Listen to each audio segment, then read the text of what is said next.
So yesterday, Holly and I watched Borat, subsequent movie film, delivery of prodigious bribe to American regime for make benefit once glorious nation of Kazakhstan. Borat 2. And it was really fucking funny. Was it a perfect movie? I mean, no. I would say that it's probably not quite as funny as the first movie. I kind of think that part of that gets to like how Borat movies work and what I remember of Bruno, kind of how that works too, which is, you insert a ridiculous character into reality and the responses of the people that character is exposed to create humor just as much as the character themselves. So the characters themselves are satirical. The slight problem with Borat 2 is that reality itself is so absolutely ridiculous. Borat 2 ends up playing with political fires that that would have looked like jokes 14 years ago. And unfortunately now we actually are living in a dumpster fire timeline. The Rudy Giuliani scene is kind of an excellent example of that.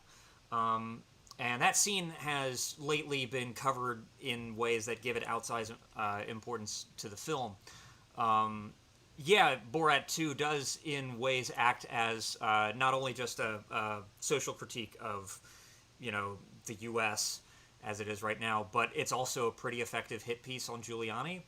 It's more like a hit opinion piece, because, I'll say this. It's a bad look, and Giuliani's behavior in that scene is definitely consistent with a sleazeball. Is there anything that is absolute proof of complete impropriety or illegal behavior? Well, actually no. And what I mean by that is that there's nothing in those scenes that, like, I couldn't have creatively edited in order to make Giuliani look worse. That said, having seen it, I don't think that, they needed to invent too terribly much. As someone who's spent a lot of time editing footage, I know when to let my footage breathe and speak for itself, and this movie kind of does that. I know that one of the criticisms is that they didn't include enough. They didn't let it go on far enough. But how much danger do you want to put an actress in? Yeah, you could have let it go on longer so that you could, really have something damning on film. But in order to do that, you have to let it go on longer so that something damning happens in order for you to have it on film.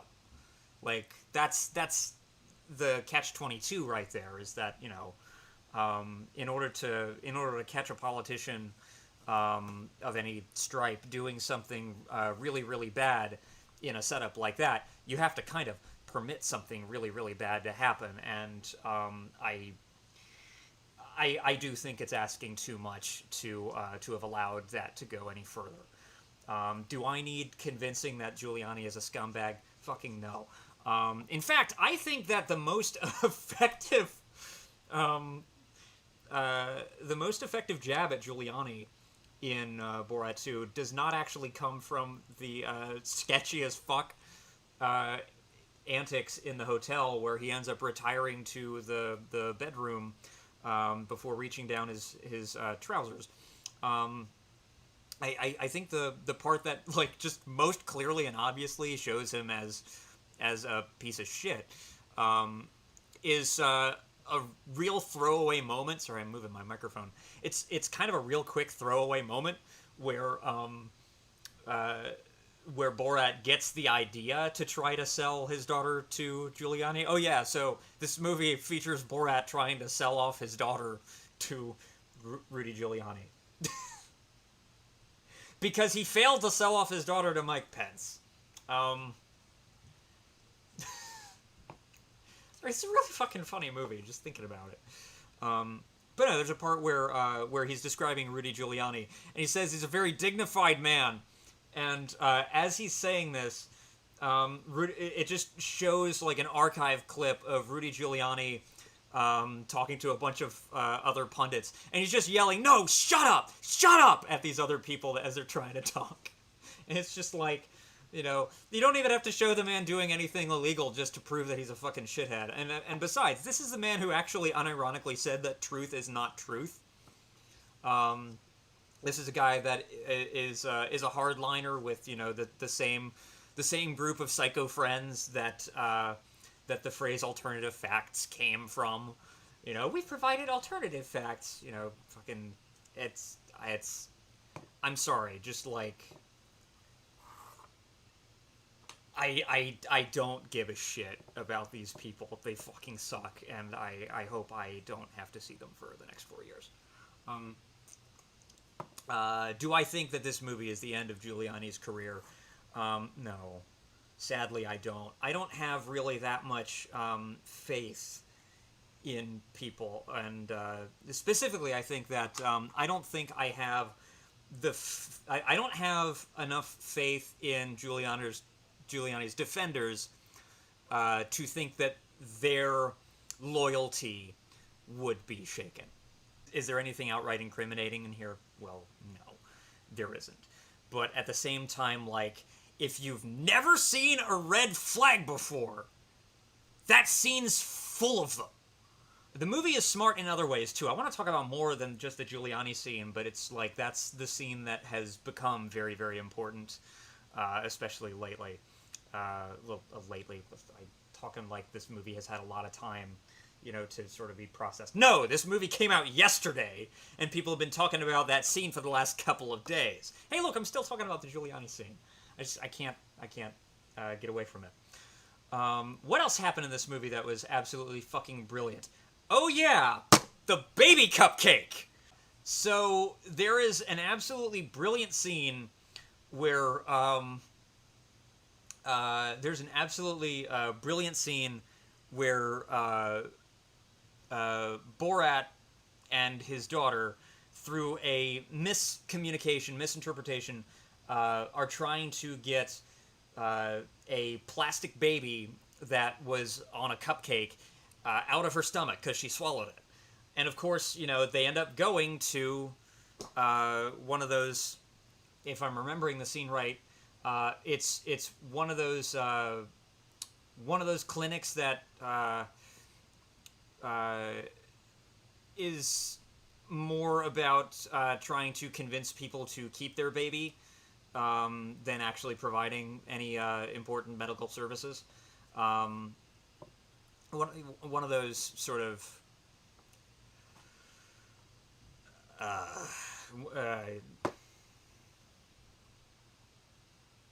searching for nice ways to describe the thing. One of those places that pretends to give women in need what they really need, and instead just kind of like preys upon their emotions when they're vulnerable.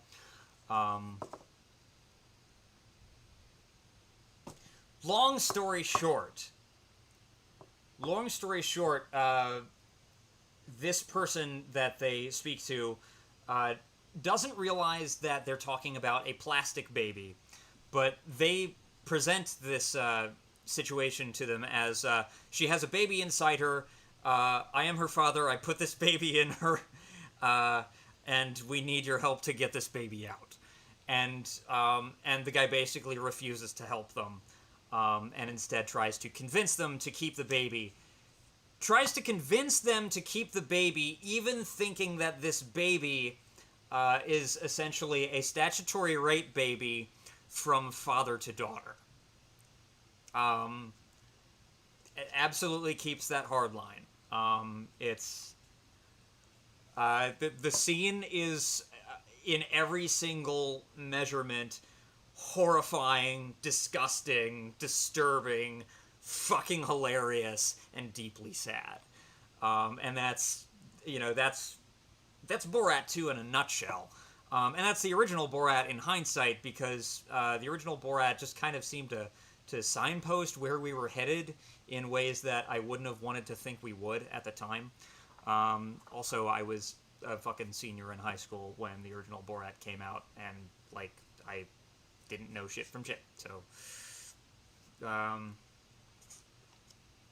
this is really kind of bad coffee, but I'm drinking it. Oh, from a filmmaking standpoint, Borat solves the biggest problem that you have going into it, which is basically the original movie was a humongous success. Borat is an instantly recognizable character, and the whole premise of the first movie was that, people didn't really know what they were getting into when interacting with this character. So how do you solve this problem where everyone in the real world should recognize who Borat is? And the movie solves that in a way that is very creative, but also very obvious, to the point where I kind of feel stupid for wondering in the first place how they would solve the problem. They just make it part of the story. In Borat 2, the original movie was a huge international sensation, so everyone knows who he is. So he has to get around this in the movie by wearing disguises all the time. It's, like, so meta and so obvious that, like, why the fuck didn't I think of that? And why didn't I, one step further, just assume that that's what they would do? It's a really good movie. It's really funny. It's uncomfortable. I probably spent, like, half the movie watching it like this, just my hands in front of my face. And it's not, the things that make you cringe the hardest are not really anything that Borat or his daughter Tudor do. It's more, you see where situations are going just because you kind of know what people are like now. The sheer, like, nonchalant, eager to pleaseness of a woman at a bakery who's just all too willing and ready to write "Jews will not replace us" on a fucking cake. As though, like, yeah, of course, that's just a sentiment that everyone holds. Again, targeting certain sectors of the country, doing this in certain places of the country, but, like, these places fucking exist, and, like, yeah, it's really that bad. It's really that upsetting.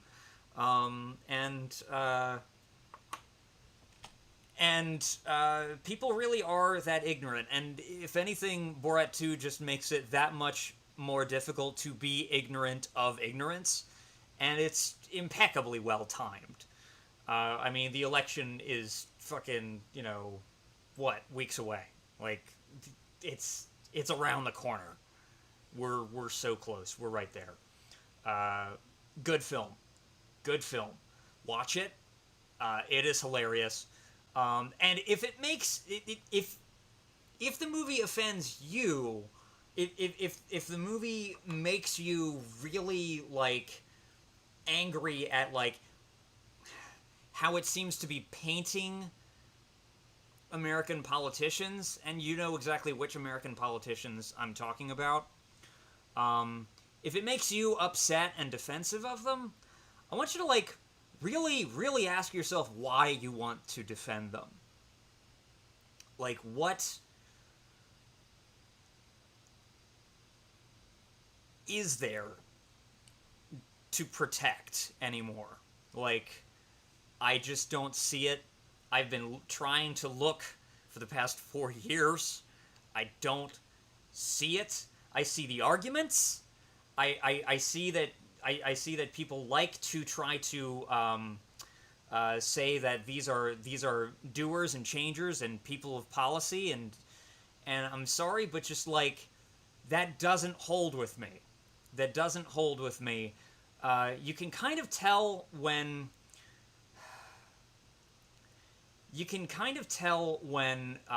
popularity that is gained through hostility is gained through hostility. It's naked, it's obvious, and that's just what's happened. And aspire to better. Aspire to better. As a people, aspire to better.